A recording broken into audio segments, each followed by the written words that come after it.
नमस्कार, आज तक 24/7 न्यूज में आपका स्वागत है और मैं हूं आपके साथ निकिता श्रीवास्तव। आइए रुक करते हैं अच्छी तमाम बड़ी खबरों का।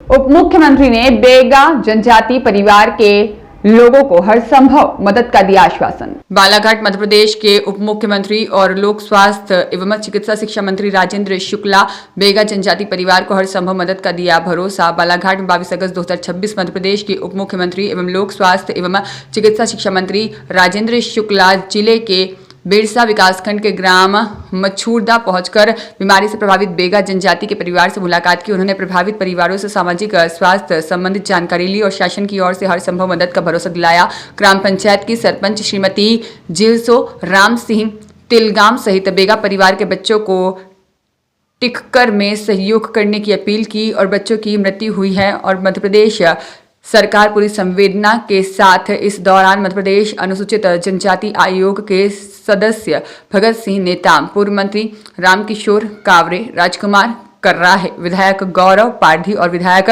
कलेक्टर कुमार सत्यम, पुलिस अधीक्षक आदित्य मिश्रा, जिला पंचायत सीईओ अभिषेक सराफ, बेहर एसडीएम अर्पित गुप्ता, मुख्य चिकित्सा एवं स्वास्थ्य अधिकारी डॉक्टर परेश उपलब्ध सहित अन्य अधिकारी उपस्थित थे। 9 विकास खंडों में से 4 विकास खंड जो नक्सल प्रभावित रहे हैं, वहां पर विशेष प्रयास से केंद्र और राज्य सरकार के विशेष प्रयास के बाद उसको नक्सल मुक्त करने का जो अभियान था वो सफल रहा और नक्सल मुक्त करने के बाद वहां पर लोगों में का जीवन मेन स्ट्रीम में आ सके, मुख्य धारा में आ सके, हर प्रकार के शिक्षा, स्वास्थ्य, रोजगार से संबंधित जो हर जगह संभावनाएं हैं उसमें यहाँ के लोग भी बराबरी के साथ भागीदारी कर सके।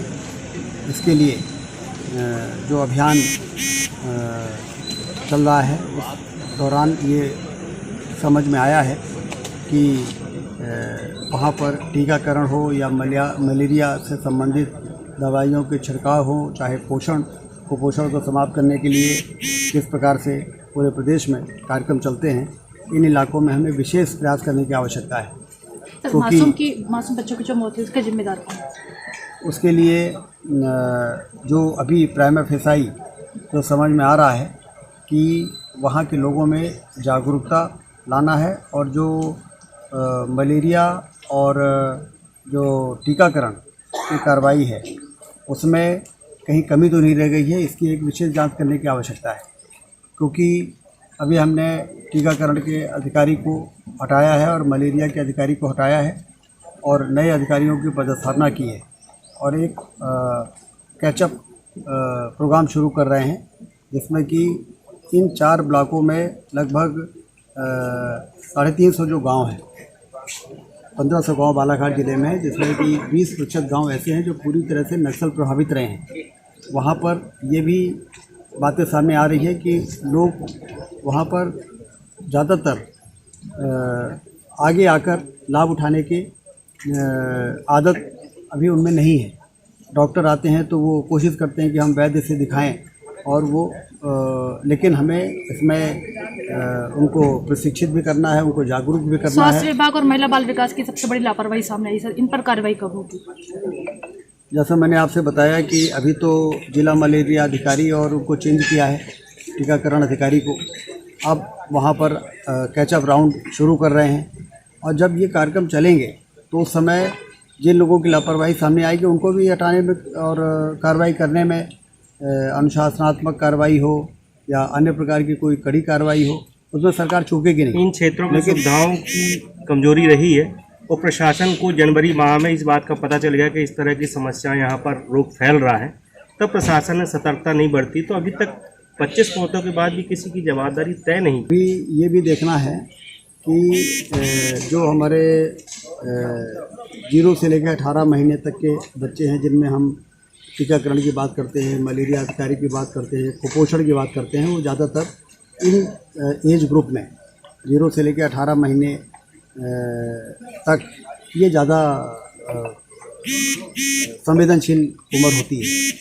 उसमें कितने बच्चे हैं, उससे ज़्यादा उम्र के कितने बच्चे हैं, क्योंकि ये भी आंकड़े में देखने में आया है कि कुछ बच्चे ऐसे थे जो 17-18 साल के भी थे। उनकी बीमारी का कारण क्या है, जो 18 महीने से कम बच्चे हैं उनमें बीमारी का क्या कारण है, और कुल मिला के सरकार बिल्कुल इसमें गहराई में जाना चाहती है। ये क्षेत्र पहले से ही मलेरिया का डार्क जोन रहा है और पिछले 2 साल से जो है यहाँ पर एक होम्योपैथी दवा का डोज नहीं दिया गया है।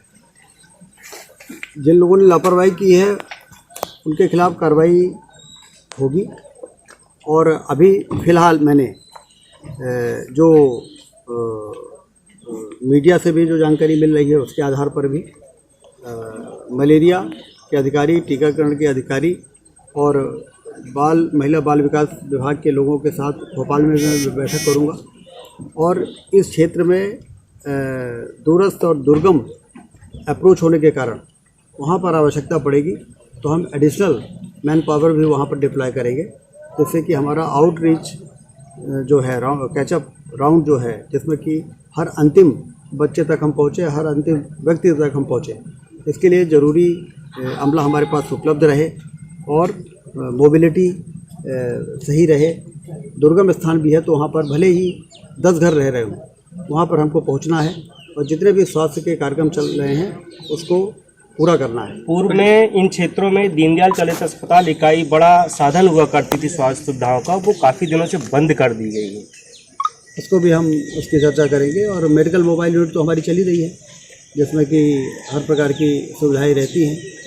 तो कुल मिला के ये क्षेत्र ऐसा रहा है जहाँ पर 2-3 स्तर की चुनौतियाँ हैं। एक तो ये नक्सल प्रभावित इलाका रहा है, तो बहुत बड़ी चुनौती तो ये दूर हुई है कि नक्सल मुक्त हो गया है। नक्सल खत्म हो चुका है सर, समय से पूर्व जो बालाघाट जिला है वो नक्सल मुक्त हो चुका है। एक बड़ा मसला इस क्षेत्र का ये भी रहा कि बिरसा में जो एक बीएमओ रहे हैं सुनील सिंह, ये फर्जी डिग्री के माध्यम से यहाँ पर नौकरी कर रहे थे। विभाग के एक्शन नहीं लिए जाने की वजह से वो फिर से यहाँ पर रिज्वाइनिंग की स्थिति में आ गए। आपकी सूचना के आधार पर इसको भी हम जांच में लेंगे। तो उन तमाम कारण जिससे इन मौतों का संबंध हो सकता है, इसको संज्ञान में लेके, और सरकार गंभीर है तभी तो मैं आज यहाँ पर आया हूँ। कल विजय शाह जी आए थे, मुख्यमंत्री जी इसकी मॉनिटरिंग कर रहे हैं। तो कुल मिला के सरकार की मंशा ये है कि शिक्षा, स्वास्थ्य और के मामले में हम ऐसे इलाकों में जहाँ अभी भी चुनौतियाँ हैं, जहाँ अभी भी जागरूकता की कमी है, जहाँ अभी भी लोगों को डॉक्टरों पर भरोसा और सरकारी सिस्टम पर भरोसा उतना नहीं है जितना अन्य क्षेत्रों में है, तो हमें उनको ओरिएंटेशन भी करना है, प्रशिक्षण भी देना है। और आप लोगों से भी मेरा यही निवेदन है कि हम भी उन लोगों के बीच में सकारात्मक भूमिका क्या निभा सकते हैं, जिससे कि प्रशासन वहाँ पर तेज़ी के साथ अंदर घुसे। सर, पीड़ित परिवार मदद की अपेक्षा कर रहा है, किस तरह की शासन स्तर से उनको अब सहायता, वो भी हम चर्चा करेंगे। और वो पीड़ित परिवार के साथ पूरी तरह संवेदना है। मैंने अभी 2 पीड़ित परिवारों से मुलाकात भी की है और उन 2 परिवारों से बातचीत करके जानने की कोशिश की है कि इस इलाके में किस प्रकार की सामाजिक परेशानी है। मैंने उनसे ये भी कहा है कि आपके बच्चे भविष्य में अच्छी शिक्षा प्राप्त करके, और यदि वो स्वस्थ रहेंगे, अच्छी शिक्षा प्राप्त करेंगे तो कल उनके लिए बहुत ही बेहतर भविष्य है। इसलिए आप सब इस मुख्य धारा में आने के लिए खुद ही आगे आएँ। इस प्रकार से ओरिएंटेशन कार्यक्रम प्रशासन के माध्यम से भी चलाया जाएगा और कोई कसर छोड़ने वाले नहीं। हमारे साथ यहाँ के सभी जनप्रतिनिधि भी उपस्थित हैं, जनजाति आयोग के हमारे अध्यक्ष हैं। इस क्षेत्र में मरने वाले अधिकांश जो बच्चे हैं उनकी स्थिति कुपोषण अधिक मानी गई है, तो इसको लेके विभाग और प्रशासन द्वारा क्या एक्शन लिया जाएगा, कुछ आप बताना चाहिए। एक्शन यही है कि आंगनबाड़ी केंद्रों में जो हमारी टीम ऑलरेडी है वो पूरी तन्मयता के साथ, तत्परता के साथ कलेक्टर के नेतृत्व में काम करे। और यदि प्रशासन को ऐसा लगता है कि इन इलाकों में हमें काम करने में और कुछ शासन से अपने को स्ट्रेंथन करने में आवश्यकता है, तो उनसे हमने कहा कि आप प्रस्ताव भी भेजिए, जिससे कि शासन स्तर पर यहाँ पर टेक होम राशन का भी वितरण नहीं हुआ इन इलाकों में। टेक होम राशन का वितरण न होना, ये भी एक यदि वास्तव में इस प्रकार की स्थिति है तो इस पर कड़ी कार्रवाई शासन स्तर से इस पर लापरवाही बरती गई है। सर परिवहन का अभी तक टेंडर नहीं हो सका।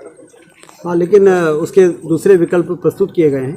दूसरे विकल्प के आधार पर टेक होम राशन लोगों को दिया जा रहा है और 3 ही फैक्टर मैंने आपसे बताए हैं, कुपोषण, दवाइयों का छिड़काव, इनहाइजीनिक जो कंडीशंस हैं उसको रोकना और टीकाकरण, जहाँ तक बच्चों का सवाल है।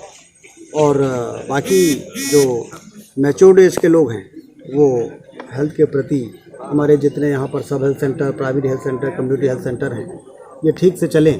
इसमें डॉक्टर, नर्सिंग स्टाफ, पैरामेडिकल, इन सब की जो कमी है उन सब चीज़ों की पूर्ति करने के लिए सर अब मैं स्वयं प्रशासन यहाँ पर जागरूक अध्ययन हुआ है। करने आया हूँ। बच्चों की मौतों के बाद प्रशासन जागरूक हुआ है सर, कि बच्चों की मौतों का इंतजार किया जा रहा था। नहीं, आपको तो ये अप्रिशिएट करना चाहिए कि हमारी चलती हुई व्यवस्था में यदि कहीं कोई कमी आती है तो हम उसको तत्काल संज्ञान में लेते हैं, उसको सुधारने का प्रयास करते हैं। और चलती हुई व्यवस्था में यदि किसी की लापरवाही हुई है तो उसका दंड मिले, इसके लिए हम तुरंत जांच करते हैं, गंभीरता से लेके और टीम लगाते हैं।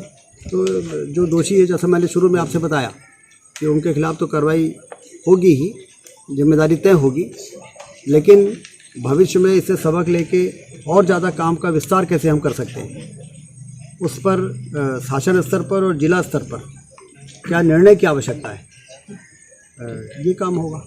ठीक है।